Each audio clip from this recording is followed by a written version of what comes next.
Good morning, Bucknutters. Welcome to the Bucknuts Morning 5 here on Friday, August 19th, 2022. I am Dave Biddle. I'm very happy to be joined by Jonah Booker for his usual Friday visit. 15 days away from the opener against Notre Dame. It feels good to say that, my friend. 2 weeks from tomorrow, Notre Dame's been going through some things, some depth issues. They have a first-time quarterback, and maybe he'll be really good. I know he can run the ball well. Seems to be a tough matchup for them. They are the number 5 team in the country. We'll see if they're overrated. I think they're walking into a buzzsaw. What are your thoughts overall in this matchup a couple weeks from now? First, I would like to say it's unfortunate to hear the news about all of the injuries that they're experiencing right now in Notre Dame. The last thing that you want to see is kids get hurt. These kids, they dedicate a lot of time and effort to be able to try to play the game at the highest level. And I hate to see when student athletes get hurt like that. So hopefully those guys can get out of camp with no further injuries and they can come into Columbus as healthy as potentially possible. But as far as Notre Dame, their wide receiver core, that's been kind of the talk of the camp. You hate to see that many guys go down. I believe they're down to their 4. They're down to maybe 4 or 5. They moved the safety over to a wide receiver. Some walk-ons are going to be playing in the 2 deep. So for those guys, that's a tough situation to have, to be able to be down that many wide receivers. The quarterback here, I think he's going to have a tough time going against the Jim Knowles defense, who's going to be throwing a lot at him. From the Notre Dame side, from their insiders, they believe the strategy in order to try to sneak out a win in this game is to run the ball 40-plus times and try to have it as a one-score game in the fourth quarter, because they don't see a path to where it's going to be a Notre Dame route, which nobody expects that, including Vegas. But in order for them to try to hang in there and not experience the knockout blow, they need to be able to slow the game down. They need to be able to run the football. They've been pointing out the Oregon and Michigan blueprint, and Ohio State fans are extremely educated, and they've come out and said, well, this isn't the same team as last year. You may want to use the Oregon and may want to use the Michigan blueprint. And for Notre Dame on their side, hey, run the football, make Ohio State prove that they can actually stop the rushing attack.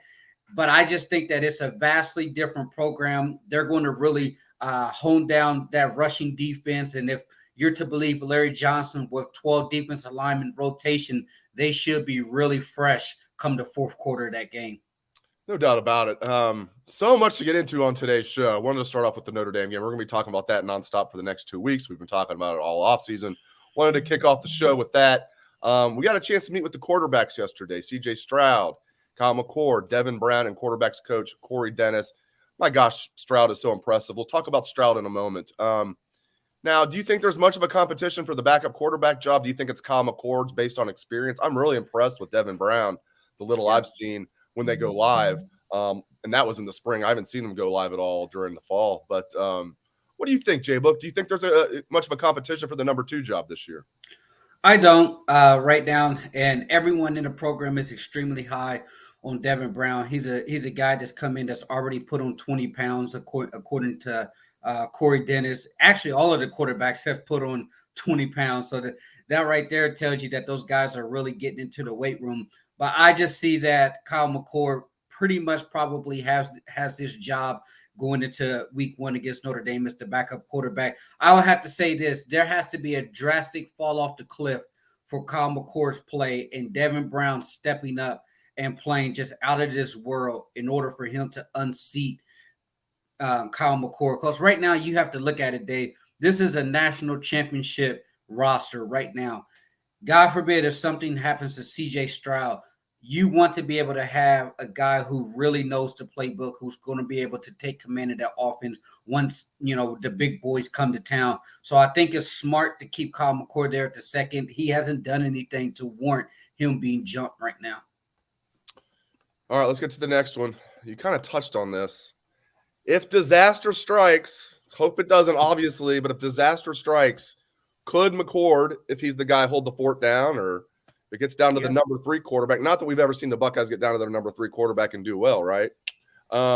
Could one of those guys hold the fort down, in your opinion? Meaning, could they still accomplish their goals? Go ahead. Absolutely. I feel really comfortable with Kyle McCord. I feel good about Devin Brown. There's going to be some learning curves, and you're probably going to have to shrink the playbook down and not be able to do all the things that you would love to do if CJ was in there. But if something happened to CJ, I feel 100% confident that Kyle McCord will be able to more than adequately keep this offense turning around. I mean, you look at all the weapons. All he has to do is just get the ball out, get the ball to your playmakers.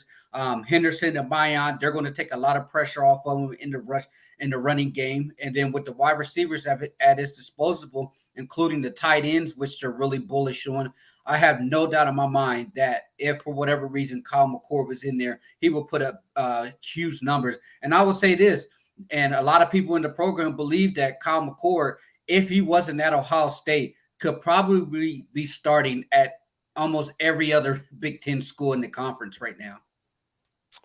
Yep, a lot of I think every commenter agrees it's Kyle McCord. Obviously, Devin Brown's family is not listening to the show right now. We didn't even have one person say Devin Brown's going to be the backup. It makes sense.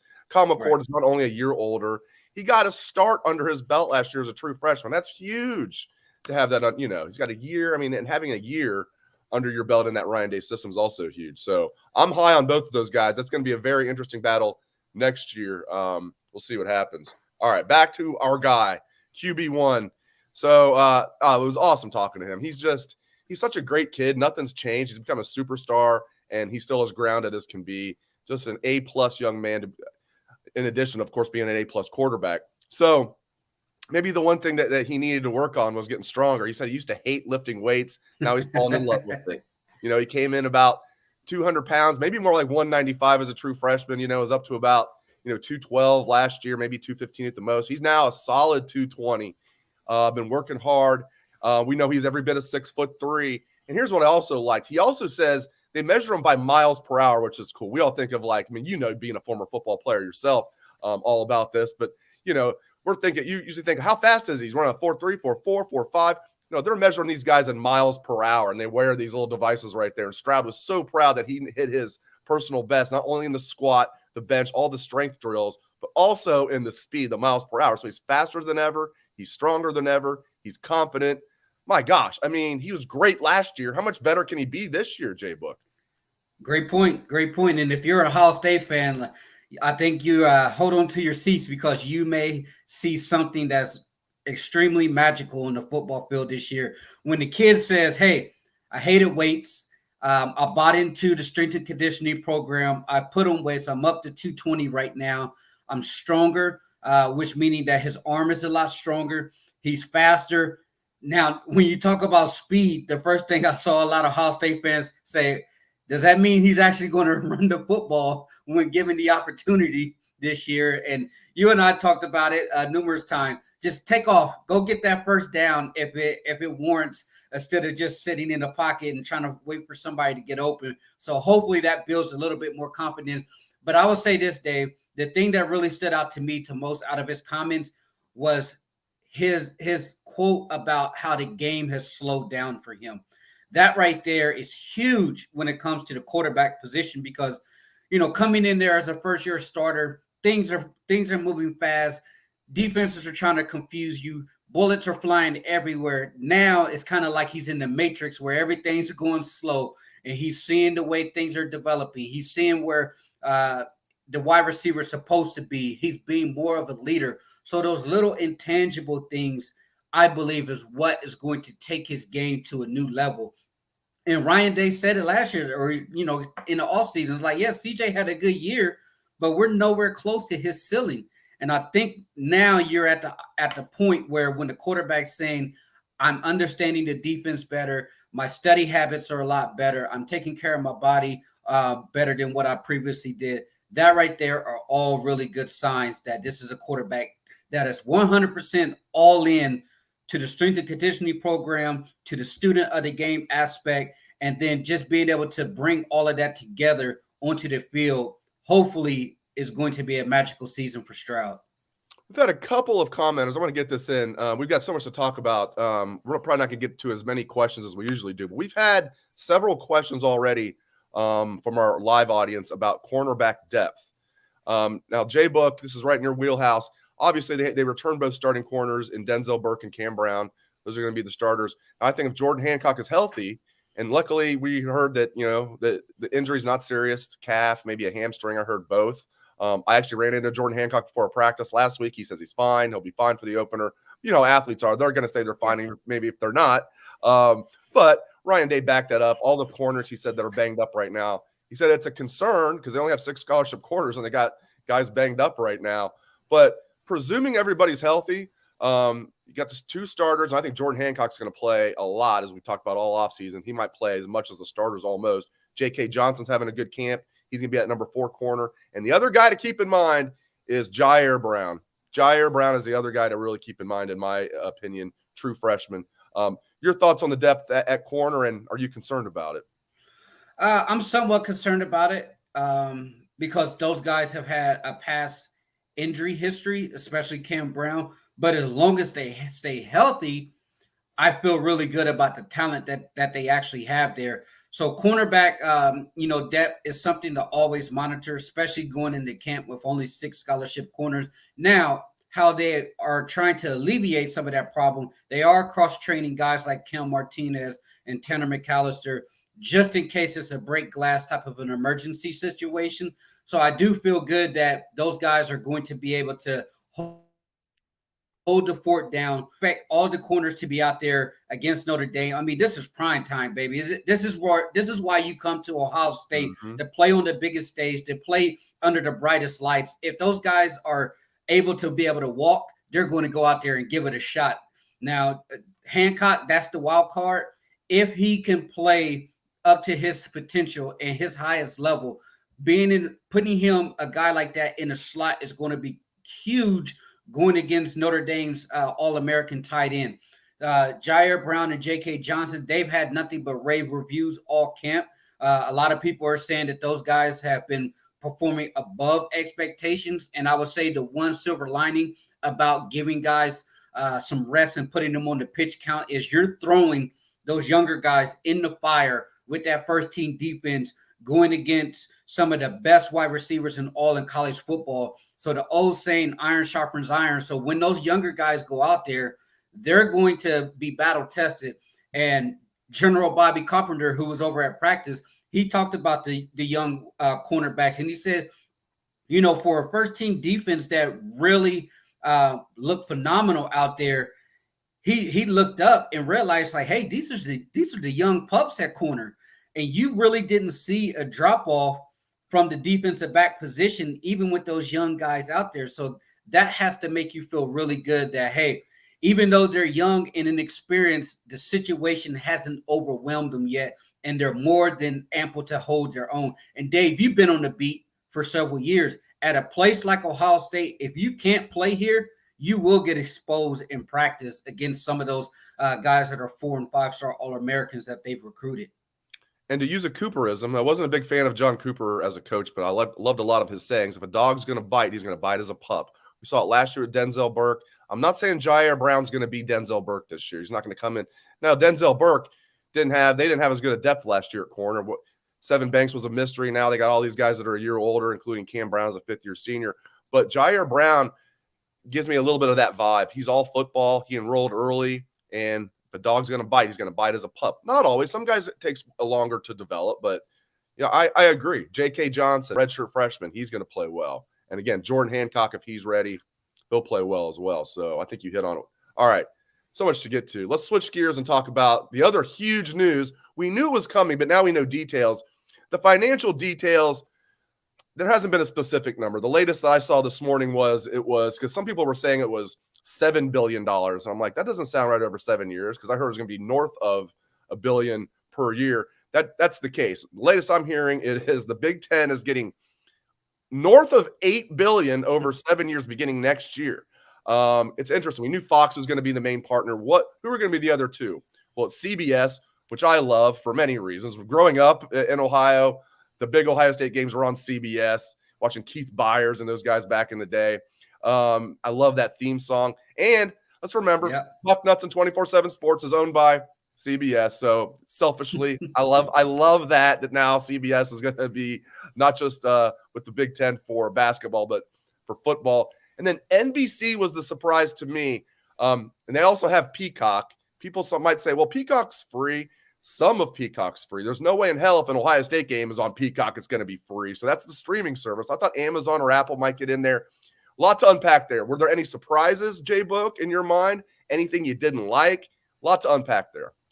I love this deal, Dave. And I would tell you, like, the biggest thing that I really like about it is typically when it comes to these networks, they're all in for themselves. In this deal, the Big Ten has essentially declared ceasefire amongst all of these networks. So what you're going to have is a cross promotion, is what I heard. Mm-hmm. And so all of these networks, they're all going to be working in conjunction to really promote the Big Ten. So as you're watching the big noon kickoff on Fox, they're going to be saying, hey, after this game, go over to CBS where you're going to have Ohio State versus Wisconsin in the 3:30 window. Then CBS, after that, make sure you turn in tonight to NBC for the primetime kickoff, Michigan State versus Penn State at the Whiteout. And I love the aspect that they're going to be able to cross-promote.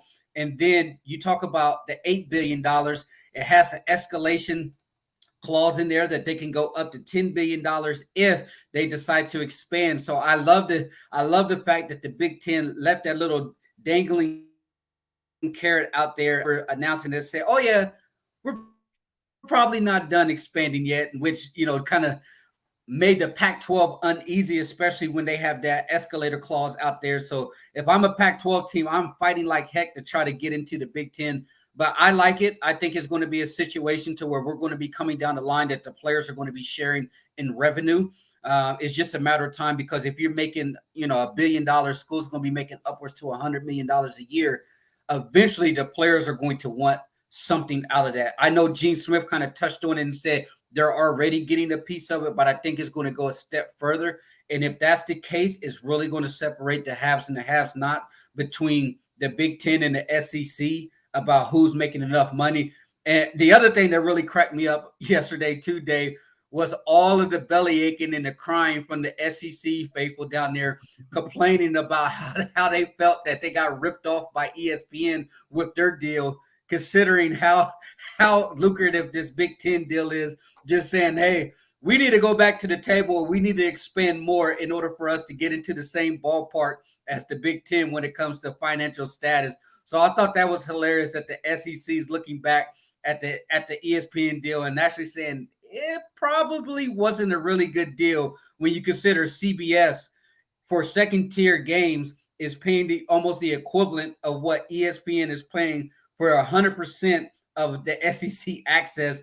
And then on top of that, Big Ten still getting the Peacock and the NBC and the Fox money. So the SEC people are like, what the heck? They kind of got swindled here on this ESPN deal. I know Kevin Warren's getting a lot of, praise and credit for this, and maybe he does deserve more than I think. I think Gene Smith deserves most of the credit here. I feel like he was behind a lot of this. I really do. And I'll tell you this quick story, Dave, and the listeners. I listened to College Football XM with Rick Neuheisel and those guys on there, and Rick's a UCLA guy, and they had the guy who broke it. I can't remember his name. He's out of I think the Fresno, San Jose area. One of the reporters who broke it, and they said Gene Smith led a lot of this because Gene. Is really good friends with Martin Jarman, who is the UCLA athletic director. Once USC made that approach to the Big Ten and the Big Ten was receptive to it, the word is Gene reached out to Martin and said, hey, this is what's happening. You need to get it. You need to get on board with this. With Michael Drake over at Cal, there's a whole big stick up right now because Cal feels slighted. Cal's upset because they didn't get the invite to the Big Ten. However, Michael Drake, former Ohio State president, said that he knew ahead of time that this was going to happen because Gene essentially gave him a heads up. That's what they were saying, because he didn't want Michael Drake to be blindsided about what was going down. So he gave him a courtesy call to say, hey, just a FYI, we're taking Cal or we're taking USC and we're taking UCLA. So for you, I just, as a professional courtesy, I wanted to give you a heads up. So when you say, yeah, Gene was behind a lot of this, that was essentially confirmed by Rick Neuheis and those guys on College XM, saying that, hey, he was the linchpin to really get the ball rolling with UCLA, to say, hey, don't get left out here. This is a golden opportunity for you guys to get on board with USC. How about our old friend Michael Drake getting involved a little bit in the story here? It's just so many interesting things. And yeah, to add to your point, yeah, German, the AD at UCLA, used to work for Gene at Ohio State, and then went to Boston College, and then obviously went to UCLA. And then furthermore, so it's Gene and him are very close, as you outlined. And then Gene's also not as close, but close with the AD at USC. The AD at USC used to be the AD at Cincinnati, and him and Gene know each other very well. So those three guys, Gene leading the charge, I think deserve a lot of credit here, but mostly Gene. Speaking of Gene, got a chance to speak with him yesterday. I love how candid he is and how he hints about things. Not a lot of coach speak with Gene because he's not a coach. Now he's got to be political to some degree, but he did indicate, this is not really breaking news because this has been floating out there, but he indicated the Big Ten's on the verge of eliminating divisions. That sounds like it's inevitable. It's going to happen, just a matter of when. So do you think it's inevitable? And if so, do you think it's going to happen as early as next year? I do. Gene said they had originally tabled the talk before UCLA and USC joined the conference, and he said they need to bring those athletic directors to the table. But it sounds like it's a done deal. Gene said pretty much this is essential. They have to do it in order to create a scheduling balance for UCLA and USC so that they can really set those games up. And I think the TV networks want to be able to have that scheduling flexibility as well. I also thought it was interesting that the Big Ten has agreed not to do games, not to schedule games more than a year out, because you see the Texas game that's far out and the Alabama game that's far out.